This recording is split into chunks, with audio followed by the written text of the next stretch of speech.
that, and this is how I manage them.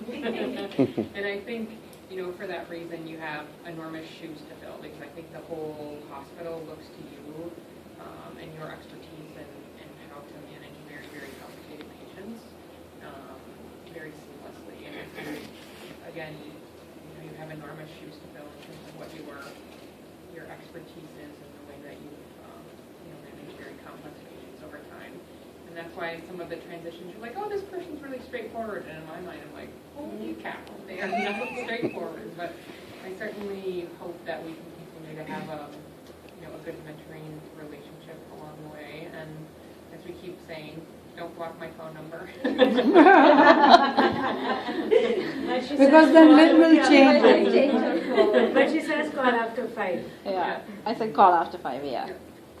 So, and as a friend, I also, really appreciate you taking me under your wing, and appreciate all of the guidance that you've given me.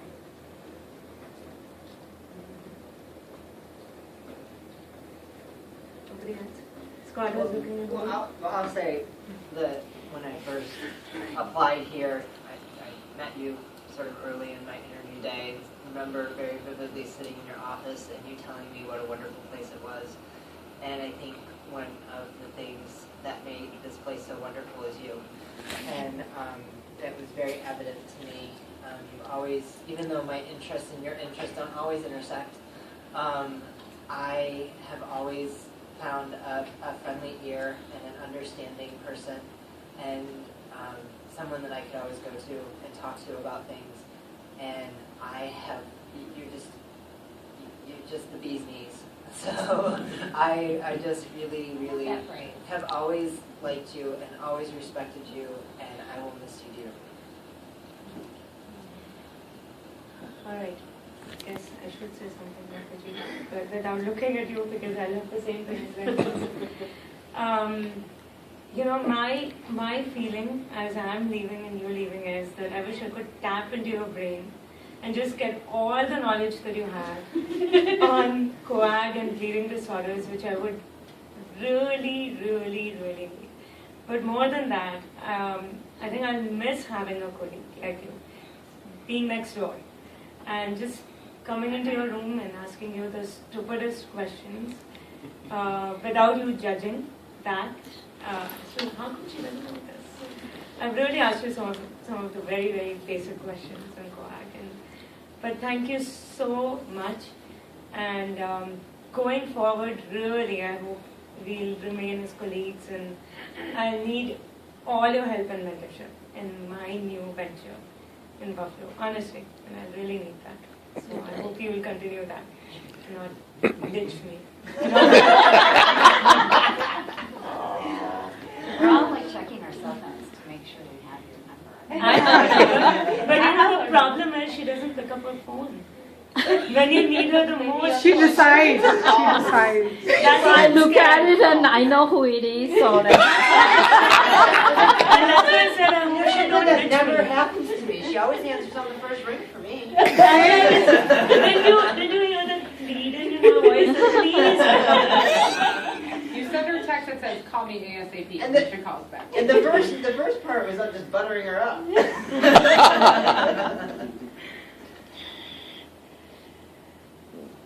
Anybody else have anything to say? Well, I'll say I haven't known you very long, Shreya, but I'm super sad that you're leaving us, but I'm super excited for you for a new adventure, speaking as someone who is of similar age and is having quite an adventure. It's fun to start new and meet new people. And I think this seems like fate.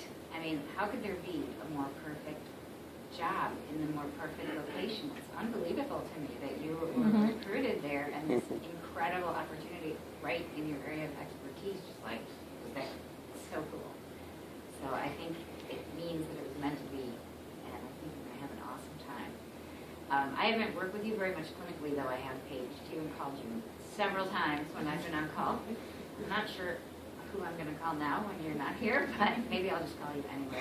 Cell number. Say your cell number. Yeah. It's up for grabs, huh? The thing that I have found super inspiring about you is you're a woman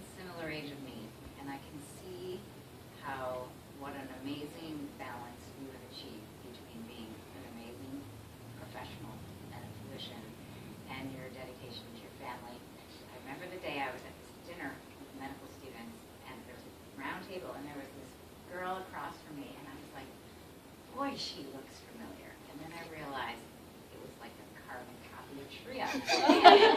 And it was a daughter. And I had no idea. And she's just like the sweetest, most incredible girl. And we had a great chat. And your daughters have just thrived.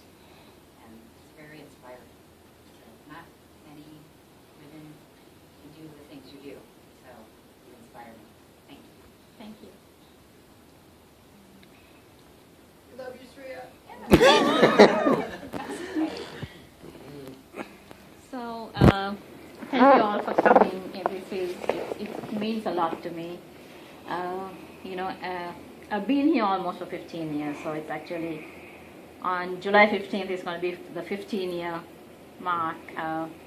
You just missed that. I just missed that. I know. I know a 15-year plaque. That's right. From the medical staff, yeah. So, it's very hard to say goodbye after 15 years. I've had so many fond memories here. It has been a really good place to work here at Children's Hospital. So I have grown as a person and as a professional here. Again, life has its ups and downs, and obviously I've had some of those.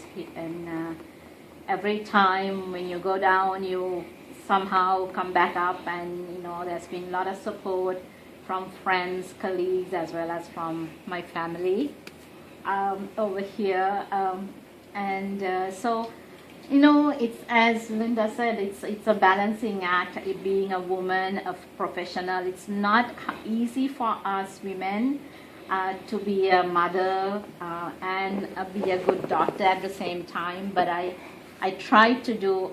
Sometimes I probably sacrifice a lot of things and did it. I took care of my kids, and they were pretty happy. I don't think I neglected anything.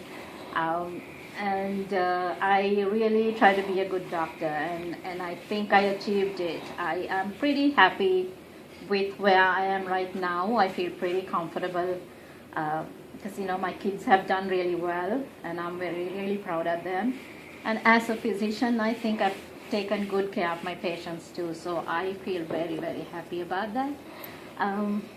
It's sad because I'm kind of giving up patient care. I really love it. But maybe someday I might do it again. Who knows? But again, for these young ladies over here, just being a doctor and being a mom, it takes a lot of effort, but you can do it. It's what I want you to hear. It's doable. So don't worry about it. It's just a little bit of adjusting here and there, but you can do it. And sorry guys, I don't have a whole lot of advice for you. Be good to your wife. Be good to your wife. And then of course, I could not have done all these things without this guy over here. He has been there all the time to support me. Whatever the bad days I've had, I would call him and tell him what's going on, or tell him when he's home. He would hear, but he basically knows whatever happens in my life. He's heard about it, and he's been always there. When the kids were little, I was in the hospital the whole time, residency and fellowship, and there were, he was the one who was picking up the kids and taking them home. And then actually both the grandmas have been very helpful, my mom and his mom. My kids didn't have to go they didn't have to go anywhere until they were 2.5 years old. So I was very lucky that way, and I was able to kind of do a lot of things at the same time. So thank you for being there for me. Thank you all, and happy Mother's Day. Happy Mother's Day. Yeah, thanks. Okay, have a great service next week. I know.